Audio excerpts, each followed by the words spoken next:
ज्या स्वामी भक्तांची खूप इच्छा असून सुद्धा दत्त जयंतीनिमित्त त्यांना श्री गुरुचरित्रा पारायण काळाच्या सप्ताहाला बसणे शक्य झाले नाही, पण त्यांची खूप इच्छा आहे की श्री गुरुचरित्रा प्रभावी ग्रंथाचं पारायण करावं. तर त्या स्वामी भक्तांनी प्रत्येक महिन्यामध्ये आपण श्री गुरुचरित्र प्रभावी ग्रंथाचं पारायण आपण आपल्या घरामध्ये नक्कीच करू शकता.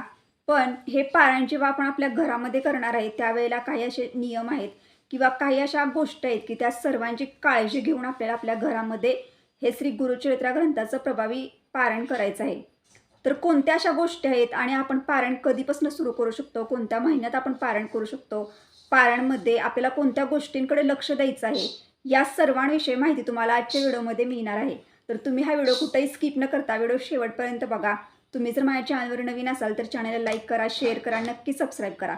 चला आता व्हिडिओला सुरुवात करूया. सर्व स्वामी सेवेकरांना श्री स्वामी समर्थ. तर तुमचं प्रिया लाईफच्या चॅनलमध्ये अगदी मनापासून स्वागत आहे. बघा, दत्त जयंतीनिमित्त श्री गुरुचरित्रा पारायण काळाचा सप्ताह सुरू झाला होता. पण प्रत्येक स्वामी भक्ताला वाटतं की आपण श्री गुरुचरित्र ह्या प्रभावी ग्रंथाचं पारायण करावं. संपन्न सप्ताह काळामध्ये काही अडचणींमुळं, काही प्रॉब्लेममुळं त्यांच्याकडनं पारायण झालं नाही. तर पारायण त्यांनी दत्त जयंतीनंतर आपल्या घरामध्ये करू शकतात का? तर बघा, तुम्हाला पहिल्यांदा एक गोष्ट सांगते की श्री गुरुचरित्र प्रभावी ग्रंथाचं पारायण आपण प्रत्येक महिन्यामध्ये घरी करू शकतो. 7 दिवसाचं प्रत्येक महिन्यामध्ये आपल्याला हे पारायण करणं शक्य झालं तर उत्तमच गोष्ट. तर गुरुचरित्राचं पारायण ज्या घरामध्ये होतं त्या घरामध्ये प्रत्यक्ष दत्त महाराज, साक्षात स्वामी महाराज यांचा सूक्ष्म स्वरूपात वास असतो आणि आपल्या प्रत्येकाच्या स्वामी भक्तांच्या घरामध्ये श्री गुरुचरित्र प्रभावी ग्रंथाचं पारायण प्रत्येक महिन्यात होणं खूप गरजेचं आहे. पण काही वेळेला आपल्याला नियमाचं पालन होत नाही आपल्याकडनं, काही वेळेला खूप अडचणी असतात, जबाबदाऱ्या असतात, ह्यामुळे आपल्याकडनं पारायण होत नाही घरामध्ये.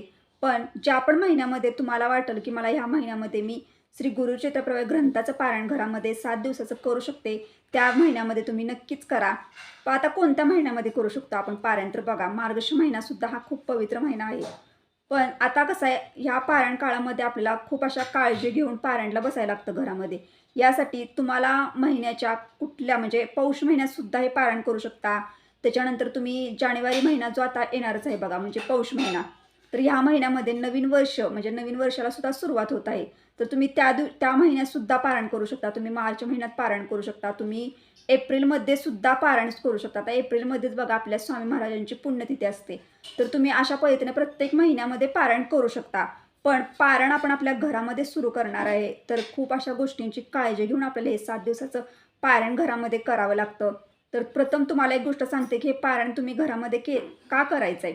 तर बघा, आपण मनुष्य म्हटल्यानंतर आपल्या आयुष्यात अनेक अशा प्रॉब्लेम असते, संकट असते आणि काही वेळेला आपल्या मनासारख्या गोष्टीसुद्धा मिळत नाही. आपल्याला प्रत्येक वेळेला असं वाटतं की मनासारखी एखादी माझी इच्छा आहे, आपली खूप वर्षापासून इच्छा अपूर्ण असते, ती इच्छा पूर्ण होण्यासाठी सुद्धा तुम्ही हे श्री गुरुचरित्र पारायण आपल्या घरामध्ये करू शकता. तुम्हाला आर्थिक पैशाचे खूप प्रॉब्लेम आहेत, यासाठी सुद्धा करू शकता. थोडक्यात काय, तर आपले जे मागच्या जन्माचे भोग असतात बघा, त्या भोगाची तीव्रता असते आणि ते आपण भोगून ह्या जन्मामध्येच आपल्याला संपवायचे असते. पण त्या भोगाची जी तीव्रता असते त्यासुद्धा आपल्याला कमी प्रमाणात जाणवते. गुरुचरित्र ह्या पारायण जेव्हा आपण आपल्या घरामध्ये करतो त्यावेळेला आपल्याला अशक्य वाटणाऱ्या गोष्टीसुद्धा ह्या पारायणमुळे शक्य होतात. ह्यासाठी प्रत्येक स्वामी भक्तानं नक्कीच, तुम्हाला जेव्हा पण वाटेल की मी ह्या महिन्यामध्ये हे 7 दिवसाचं पारायण अगदी मनापासून श्रद्धेनं करू शकतो, त्या महिन्यामध्ये तुम्ही खरंच पारायणला सुरुवात करा. हा ग्रंथ खूप प्रभावी ग्रंथ आहे आणि हा श्री गुरुचरित्रा 5वा वेद मानला गेलेला आहे. त्यातील प्रत्येक जो अध्ययन आहे बघा, प्रत्येक अध्यायांची फलश्रुती वेगवेगळी आहे आणि प्रत्येक अध्ययन हे आपल्या आयुष्यामध्ये आपल्याला नवीन दिशा देणार आहे. कारण श्री गुरुचरित्रा ग्रंथामध्ये एकूण 52 अध्ययन आहेत बघा आणि ह्या 52 अध्यायांची फलश्रुती प्रत्येक अध्यायांची वेगवेगळी आहे. तर ज्या दिवशी आपल्याला वाटतं की मी ह्या 7 दिवसामध्ये घरामध्ये श्री गुरुचरित्र प्रभावी ग्रंथाचं पारायण करू शकतो, त्या दिवसापासून तुम्ही सुरुवात करा. आता त्या दिवसापासून आपल्याला लगेच सुरुवात करायची, तर दिवससुद्धा आपल्याला ह्यामध्ये बघायचा आहे. कोणत्या पण दिवशी करायचं नाही आपल्याला. तर बघा, आपण आता समजा मनात आणलं की मला पौष महिन्यामध्ये थोडक्यात नवीन वर्ष आता यायला लागलं आहे आणि या नवीन वर्षामध्ये मला स्वामींसाठी आमच्या घरामध्ये श्री गुरु म्हणजे जी व्यक्ती असेल त्या व्यक्तीला असं वाटतं की मला नवीन वर्षावर घरामध्ये श्री गुरुचरित्र प्रभावी ग्रंथाचं पारायण करायचं आहे. तर त्या व्यक्तीनं काही गोष्टी लक्षात घेतल्या पाहिजे. डायरेक्ट पारायण करायचं आहे का? तर नाही. पारायण ज्या दिवशी सुरुवात करणार आहे, ग्रंथाचं घरामध्ये पारायण करायचं आहे, त्या पारायणचे जे दिवस असतात ते 7 दिवसाचं पारायण असतं. म्हणजे पहिल्या दिवशीपासून तुम्हाला पारायणला सुरुवात करायची आणि 7व्या दिवशी त्या पारायणची सांगता उद्यापन करायचं आहे घरामध्ये. तर तुम्हाला कोणत्या गोष्टींची काळजी घ्यायची आहे तर बघा, ह्या 7 दिवसामध्ये आपल्याला कोणत्याही प्रकारची अडचण येणार नाही किंवा कोणत्याही प्रकारचा प्रॉब्लेम येणार नाही. ह्या 7 दिवसामध्ये आपण आपल्या घरामध्ये प्रत्येक नियमाचं पालन करून आपण ह्या 7 दिवसामध्ये आपल्या घरामध्ये आपण पारायण करू शकतो. या सर्व गोष्टींची काळजी घेतली पाहिजे, कारण 7 दिवस हे खूप महत्त्वाचे 7 दिवस आहेत. कारण आपण आपल्या घरामध्ये पारायणाला सुरुवात तर करतो, पण ह्या गोष्टींकडे दुर्लक्ष करू नका. ह्या गोष्टी खूप महत्त्वाच्या आहेत, पण ह्या 7 दिवसामध्ये हे पारायण आपल्याकडनं होणं तितकंच गरजेचं आहे. कारण आता आपण पारायणाला जर सुरुवात केली तर आपण ह्या गोष्टींची लक्षात घेऊन केली पाहिजे. कारण जर काही वेळेला अडचण प्रॉब्लेम जर आला तर ते पारायण आपल्याला दुसऱ्यांकडनं वाचून घ्यायला लागतं. पोथी कधीसुद्धा तशी ठेवायची नसते. यासाठी तुम्ही काही गोष्टी बघा की तुम्हाला त्या 7 दिवसामध्ये कोणत्याही प्रकारची अडचण प्रॉब्लेम कोणत्याही प्रकारची समस्या येणार नाही. ह्या 7 दिवसामध्ये आपण सर्व नियम जे आहेत श्री गुरुचरित्र प्रभावी ग्रंथाच्या पारायणासाठी जे नियम असतात त्या सर्व नियमाचं पालन मी माझ्या घरामध्ये 7 दिवसाचं करून गुरुचरित्र पारायण हे नक्कीच करू शकते. या सर्व गोष्टींची काळजी घ्या, या गोष्टी लक्षात घ्या आणि तुम्हाला ज्या दिवशी वाटेल की हे 7 जे दिवस आहेत त्या दिवसामध्ये मी श्री गुरुचरित्र प्रभावी ग्रंथाचं पारायण घरामध्ये करू शकते. त्या महिन्यातले 7 दिवस बघा आणि त्या दिवसापासून तुम्ही गुरुचरित्र पारायणाला सुरुवात करा. ह्या गोष्टींची काळजी घेऊनच करा. कारण कसं असतं, आपण जेव्हा घरामध्ये पारायण करतो ना त्यावेळेला ती जी पोती असते ते जे अध्ययन असतात ते आपल्याला अपूर्ण ठेवायचे नसतात. ते अशा वेळेला जर काही अडचण आली, काही प्रॉब्लेम आला तर ते पोती ते अध्ययन आपल्याला दुसरं कोणाकडून तर वाचून घ्यायलाच लागतात. आता सप्ताह काळामध्ये आपण जेव्हा आपल्या मठामध्ये केंद्रामध्ये बसतो त्यावेळेला जेव्हा जर असे प्रॉब्लेम झाले तर तिथले जे सेवेकरी असतात ते अध्ययन पोथी वाचून घेतात. पण घरामध्ये आपल्याला असे प्रॉब्लेम येणार नाहीत ह्यासाठी आधी विचार करा आणि महिन्यातले 7 दिवस बघा. ह्या दिवसामध्ये तुम्ही तुमच्या घरामध्ये व्यवस्थित श्री गुरुचरित्र प्रभावी ग्रंथाचं पारायण घरामध्ये करू शकता. तर आता पारायण कधी सुरू करायचं बघा, महिन्याचे 7 दिवस तुम्ही बघायचे, पण त्या 7 दिवसामध्ये तुम्हाला अजून एक गोष्टीची काळजी घ्यायची आहे की पारायणला तुम्हाला सुरुवात ही शुक्रवारीच करायची आहे. पारायणला सुरुवात ही आता समजा तुम्ही महिन्यामध्ये एखाद्या महिन्यात तुम्ही पारायण करताय तर त्या दिवस जो असतो पारायणची सुरुवात करणारा दिवस जो असतो तो शुक्रवार पाहिजे.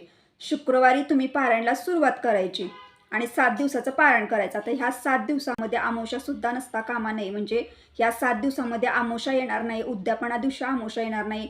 ज्या दिवशी आपण पारायणाला सुरुवात करणार त्या दिवशी अमावस्या नसणार. या 7 दिवसाच्या पूर्ण कालावधीमध्ये अमावस्या नसणार आहे. असे तुम्हाला 7 दिवस बघूनच पारायणला घरामध्ये सुरू करा. आता तुम्ही 7 दिवसाचं पारायण करणार आहे, शुक्रवारी तुम्ही पारायणला सुरुवात करा. महिन्यातील एखादा दिवस म्हणजे शुक्रवार बघा आणि ह्या 7 दिवसाचं पारायण करा. पण मी तुम्हाला मगाशी ज्या गोष्टी सांगितल्या त्या सर्व गोष्टींची काळजी घ्यायची आहे तुम्हाला आणि त्यानंतरच आपल्या घरामध्ये हे 7 दिवसाचं पारायण करायचं आहे. दिवसाचं पारायण हे प्रत्येक महिन्यामध्ये करू शकता. तर जेवढं आपण आपल्या घरामध्ये पारायण करणार आहे ना, जेवढे नियम अटींचं पालन करून पारायण करणार आहे त्या घराचं साक्षात ना दत्त महाराज स्वामी महाराज हे प्रत्यक्ष अवतरलेले असतात. कारण जेव्हा आपण तिथं ग्रंथपठण करत असतो तेव्हा ते तिथं साक्षात असतात. यासाठी बघा, तुम्हाला जर खरंच पारायण करणं घरामध्ये शक्य होत असेल ना तर तुम्हाला दत्त जयंती निमित्त नाही जमलं ना तरी तुम्ही घरामध्ये प्रत्येक महिन्यामध्ये करू शकता. पण या सर्व गोष्टींची काळजी घेऊन करायची आहे. आता तुम्हाला एक सांगते की जो दिंडोरी प्रणीत जो आपला श्री गुरुचरित्र प्रभावी ग्रंथ आहे ना तो तुम्ही एखाद्या धार्मिक ठिकाणावरून मागवून घ्या किंवा तुमच्याकडे जर असेल तर ती पोथीसुद्धा पठण करा. पण ज्यांना करायचं आहे पण त्यांच्याकडे ग्रंथ नाही बघा, तर त्यांनी दिंडोरी प्रणीत या मार्गातीलच तुम्ही ग्रंथ आणा आपल्या घरी आणि ह्या ग्रंथाचं पारायण करा.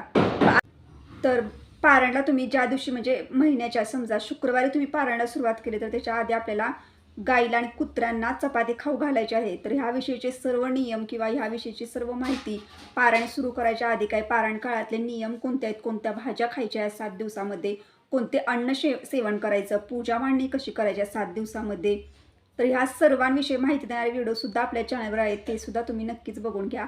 आणि तुम्हाला अजून एक गोष्ट सांगायची आहे की पारायण काळा म्हणजे तुम्ही जर पारायणाला सुरुवात केली आणि ह्या 7 दिवसामध्ये जर चुकून जर सुतक वगैरे जर तुम्हाला आलं तर तुम्ही काय करायचं तर बघा, पोथी जो गुरुचरित्र हा ग्रंथ आहे त्यातली जे अध्यायांची पोथी जी आहे पोथी आपल्याला अपूर्ण एकही दिवस ठेवायची नाही. पोथीचं वाचन हे आपल्याला 7 दिवस झालंच पाहिजे. तर अशा वेळेला तुम्ही काय करायचं तर बघा, अशा वेळेला जर चुकून जर अचानक सुतक आलं घरामध्ये तर जवळपास तुमची जर एखादी व्यक्ती असेल घराशेजारची किंवा स्वामी सेवेतील एखादी व्यक्ती असेल तर त्या व्यक्तीला तुम्ही ह्या गोष्टी सांगा आणि तिच्याकडनं राहिलेले ते अध्ययन तुमच्या घरामध्ये पठण करून घ्या आणि तिलाच बाहेरून असा नैवेद्य आणायला सांगा, एखादं फळ आणायला सांगा आणि तिलाच नैवेद्य वगैरे दाखवायला सांगा. पण चुकूनसुद्धा तुम्ही ह्या गोष्टींची काळजी घ्या, की तुम्हाला अशा प्रकारचे अडचण आता सुतक वगैरे हे आपण अचानक येऊ शकतं. पण काही अडचण वगैरे जे प्रॉब्लेम असतात ते आपल्याला माहिती असतात. यासाठी तुम्ही ह्या सर्व गोष्टींची काळजी घ्या आणि त्यानंतरच आपण 7 दिवसाचं पारण आपल्या घरामध्ये करा. पारण हे आपण प्रत्येक महिन्यात करू शकतो. यासाठी प्रत्येक महिना म्हणजे वर्षाचे 12 महिने आहेत. त्यासाठी तुम्ही ह्या सर्व गोष्टी लक्षात घ्या. सर्व गोष्टींची काळजी घ्या आणि तुमच्या घरामध्ये तुम्ही 7 दिवसाचं पारायण नक्कीच करू शकता. तर आता पारायणच्या 7 दिवसाच्या काळामध्ये आपल्या घरामध्ये सकाळ संध्याकाळ आपल्याला गोमूत्र हे शिंपडायचं आहे बघा. हे सुद्धा लक्षात ठेवा, गोमूत्र हे सकाळ संध्याकाळ घरामध्ये शिंपडलंच पाहिजे ह्या 7 दिवसामध्ये. कारण आपल्या घरामध्ये ना दिवसभरात खूप अशा व्यक्ती येतात, आपण सुद्धा इकडून तिकडून येतो आणि त्यावेळेला गुरुचरित्र पारायण आपल्या घरामध्ये सुरू असतं. यासाठी ह्या गोष्टींची काळजी घ्या. कारण ज्या घरामध्ये बघा नियम आणि अटींचं पालन करून श्री गुरुचरित्र ग्रंथाचं पारायण केलं जातं, त्याच्या आयुष्यातील त्या व्यक्तीच्या आयुष्यातील कोणतीच गोष्ट ही स्वामी महाराज अशक्य अशी ठेवत नाही. यासाठी त्या गुरुचरित्र ग्रंथाचा नियमच आहे की त्या गुरुचरित्र ग्रंथाला नियम आणि अटी आहेत आणि त्या नियम आणि अटींचं पालन हे तुम्हाला केलंच पाहिजे. आणि ज्या वेळेला वाटतं की आपण ह्या नियम आणि अटींचं पालन नक्कीच करू शकतो, त्या दिवशीच तुम्ही 7 दिवसाच्या पारायणाला घरामध्ये सुरुवात करा. पण जो पण भक्त बघा ह्या नियम आणि अटींचं पालन करून पारायण करतो, त्याची इच्छा एका पारायणमध्येच पूर्ण होते बघा. यासाठी तुम्हाला एक सांगते की नियम आणि अटी आपल्याला कंपल्सरी पाळायच्याच आहेत. या 7 दिवसामध्ये सुद्धा आपल्याला आपल्या घरामध्ये मांसाहारी बनवायचं नसतं. मांसाहारी पूर्णपणे बंद करायचं आहे. त्यासाठी सर्व गोष्टींची काळजी घ्या. आपल्याकडनं 7 दिवसाचं पारायण व्यवस्थित व्हायला पाहिजे. यासाठी सर्व गोष्टींची काळजी घ्या. काही गोष्टी लक्षात घ्या आणि त्यानंतरच तुमच्या घरामध्ये तुम्ही पारायणाला सुरुवात करा. कारण श्री गुरुचरित्र हा इतका प्रभावी ग्रंथ आहे की याच्या एका पारायणामध्ये सुद्धा खूप जणांचे आणि प्रश्न हे मार्गी लागलेले आहेत. यासाठी तुम्ही पारायण तुमच्या घरामध्ये नक्कीच करा. तर अशा पद्धतीने मी तुम्हाला श्री गुरुचरित्र ग्रंथाचं पारायण ज्यांना सप्ताह काळामध्ये करणं शक्य झालं नाही, तर त्यांनी प्रत्येक महिन्यामध्ये करू शकतात का? तर हो, करू शकता. फक्त ह्या सर्व गोष्टींची काळजी घ्या आणि तुम्ही तुमच्या घरामध्ये नक्कीच करा. तर तुम्हाला जर हा व्हिडिओ आवडला असेल तर लाईक करा, शेअर करा, नक्कीच सबस्क्राईब करा. भेटूया आता आपण नेक्स्ट व्हिडिओमध्ये. पण सर्व स्वामी सेवेकरांना श्री स्वामी समर्थ.